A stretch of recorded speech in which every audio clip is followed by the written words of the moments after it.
Bryan Fischer here with D1 Ticker. Happy to be joined now by Chuck Carlton of the Dallas Morning News because a lot going on there in Big 12 country. Bob Bowlsby has announced that he is going to step away from his commissioner duties there with the Big 12 and retire. And Chuck, I'm sure you've been following the league a long time. You know Bob pretty well. I'm just curious if there is any surprise, maybe not necessarily that the announcement was made, but maybe perhaps the timing more than anything.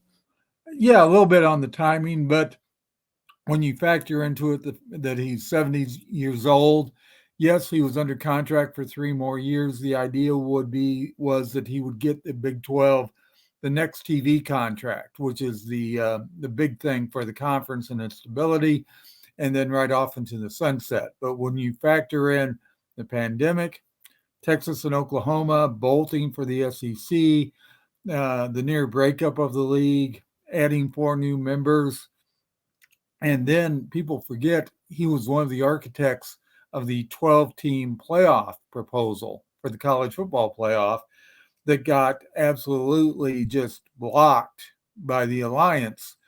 And very frustrating for him because he thought, spent 2 years on it. People like, Greg Sankey, Jack Swarbrick thought they had come up with a very equitable system. Just ask Mike Orozco at the American. This was as good as the group of 5 was going to do. This really expanded it. I mean, the initial, you can nitpick it, but then all of a sudden after Texas OU, it just, hit a dead, just a brick wall on that.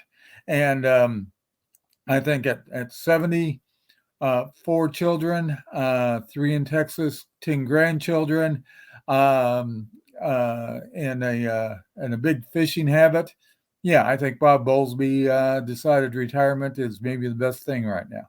It's interesting. You bring up a lot of that, and I'm sure he's definitely going to be hitting the fishing, going fishing, and hitting the golf course a little bit more as he goes forward. But ultimately, I know it might be colored a little bit depending on what fan base you might ask there in the Big 12. What is his legacy going to be? Because he certainly did accomplish a lot for the Big 12, but certainly there were some things that kind of caught him by surprise that kind of changed the trajectory of the league.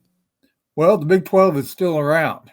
And I think if you're the commissioner of the Big 12 and you manage to keep it alive for 10 years, that's no small achievement.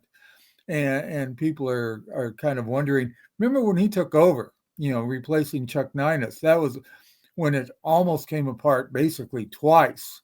And yes, Chuck Ninus did a lot to keep it together, and he had done a lot of the heavy lifting on the new TV deal, as had the Lost Dodds. But Bob came in. I think he gave the league some gravitas. He was well respected at both Stanford and Iowa. And I think also a feeling that, you had an adult in the room running things. I mean, there were times where you kind of shook your head a little bit.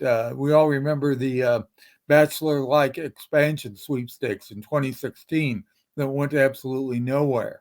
Remember the Big 12 being snubbed in the college football playoff, the first one. And in fact, Art Briles calling out Bowlsby on the podium after they had won the co-championship with TCU. But in the Big 12, you're basically herding cats. As we learned, you had Texas and Oklahoma with one set of priorities and everybody else in the league with another set of priorities. And how do you manage that? And it was an uneasy hierarchy. It wasn't like, you always have your bell cow programs, whether it's Ohio State or Michigan in the Big Ten or USC, and I think you could put maybe Oregon in that group and Stanford in out west. But here it was just a dysfunctional family, and the fact he kept it going, and the fact that a lot of us thought Texas and Oklahoma leaving might be an extinction level event for the Big 12, or at the very least, it would turn into, another version of the American. And it looks like it's kind of going to be around if they get a decent TV deal, if they're still a power conference. Yeah, that's a pretty good decade at the helm. And again, there are a lot of people who are going to differ at me, and for a whole lot of different reasons. And that's the problem in the Big 12 with whoever comes on board, traditional or non-traditional hire. People say it's going to be more collegial, everybody on the same page. I'll believe it when I see it. Well, yeah, I think that is the key thing is we will have to believe it when we see it. But I know you talked with Texas Tech President Lawrence Chovanec, who runs the board of directors right now. And look, it's a different search than certainly it would have been a couple of years ago. You don't really have that influence of Texas and Oklahoma. I'm curious what you kind of get a sense from the Big 12 president in terms of ultimately who the next person is going to be and kind of what they're looking for more specifically. Great question. And in fact, you pointed out Texas and Oklahoma, even a year ago, Joe Castiglione might have been the front runner if Bob Bowlsby had stepped away before the Texas and OU news broke. Very well respected AD, a guy that everybody in the Big 12 knew and trusted. No way, no way in heck is he getting the commissioner job now after what transpired. And right now the Big 12 is looking at a very ambitious schedule. Guvenek says he wants a commissioner hire, hopefully within 90 days. Yikes, that puts maybe the new commissioner at AT&T Stadium for football media days in July. He acknowledged, do they go with the traditional hire, a gut person with AD experience, or maybe a president who's been heavily involved in athletics, or maybe another sports executive, or do you go outside the box like the Pac-12 has done twice now? And, whether it's, a TV executive or a guy who's working with and marketing casinos and entertainment. And maybe the Big 12 needs that, but this is a hire the Big 12 has to get right. I mean, they have to get the TV deal right. They have to get everybody on the same page. They have to find some way to market their conference because they don't have that marquee program. You're not going to have Texas OU every October drawing eyeballs at the State Fair of Texas anymore. In fact, what's the biggest conference game that the Big 12 is going to have? When you think about it, even with the new schools coming in, you're going to have a bunch of schools that can be very competitive. I think Baylor and Oklahoma State has shown that.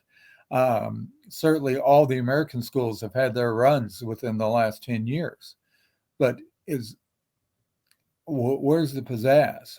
How do you market it? Do you consider Friday night games? That's been talked about in the TV contract. Whatever you need to do, I think people have to be receptive to that, and it all starts with the TV deal. And I think the Big 12 will go traditional on that. In terms of a hire, a name that at least if you're handicapping to start off with, Oliver Luck, the former West Virginia athletic director, strong background in athletics, former NFL quarterback, Andrew Luck's dad. But I don't know if having been employed by the NCAA and the XFL are the last two things on the resume, if that's necessarily a good thing. But he's a smart guy, and I know President Guvenek is a fan. He's the guy who brought him on board as a consultant during expansion at the Big 12. So, yeah, it's clearly someone you look at. I think if you're looking at maybe the only AD would be considered Kirby Hocutt at Texas Tech. I don't know if Guvenek would want to give him up. If they want to go a president route, two names to consider, I'm told. Kirk Schultz, the Washington State president, who's been very active in the Pac-12 and who was a former president at K-State, was active in the Big 12. And then Linda Livingstone, the president of Baylor, who's helped the cleanup there from the Art Briles scandal, former college basketball player at Oklahoma State, somebody who's on some heavyweight committees as well at the NCAA level, would provide a diverse candidate. Also Ed Stewart, Associate Commissioner of Big 12 in charge of football. A guy who was up for the Nebraska job, and a name, that I would just love from a story standpoint is Greg Byrne, son of Bill Byrne of Texas A&M, the former Texas A&M AD, who had his differences with the Big 12. But Greg Byrne is, I think considered one of the rising stars as in college administration. I think he's ambitious. I think he would like to be an AD. His name was floated in connection with both the Pac-12 and the ACC recently. And so, yeah, I think you're going to hear an awful lot of different names. That's kind of a starter set right now. It could easily expand beyond that, or it could be somebody nobody's thought of and somebody I haven't heard even mentioned. And he signed a contract extension recently, but he's done a good job. He's got the TV background, and nobody can say he hasn't done a good job with his current conference, and that's Mike Oresco at the American. And he'd be moving about 2 blocks across the Carpenter Freeway in Dallas. So, yeah, that's the rundown right now. And, and if I think of more names, I'll just spit them out. So hopefully I get one of them right. Well, it is going to be quite a diverse search. I'm curious. You mentioned the presidents there, and obviously you have some presidents that they're new faces in the Big 12 rooms. There's been some changeover at certain schools across the league the last couple of years, and there's also a lot of hands-on athletic experience. You mentioned Linda Livingstone there from Baylor, obviously on a lot of NCAA committees. Gordon Gee, never one to shy away from a microphone or speak up about athletics. I'm curious how kind of you think that process might impact the search, knowing that typically, a lot of these biochemists and lawyers and whatnot that might be college presidents might be a little hands off with the athletics aspect of things in their universities. That's not the case in the Big 12. No, exactly. And right now there's a vacuum in the room, and somebody's got to fill that vacuum. I mean, for longtime observers of the Big 12, it was always a case of, behind closed doors, what does Texas think? What does Oklahoma think? And at first, I think Texas, especially with DeLoss Dodds as AD, was just a major power broker. After DeLoss retired, I think David Boren really assumed the kingmaker role and reveled in that. And now, I mean, Skubanek's the chairman of the Big 12 Board of Directors, but who is that voice in the room? Gordon Gee is a voice of experience. He's a sharp guy. He's been there, done that. And you just wonder about who else is there. And remember, the 4 new schools coming in are going to have a voice in that. BYU has never been shy about voicing its opinion on certain issues. Houston has an activist administration. So you just wonder what the dynamic is going to be, how this is going to shake out.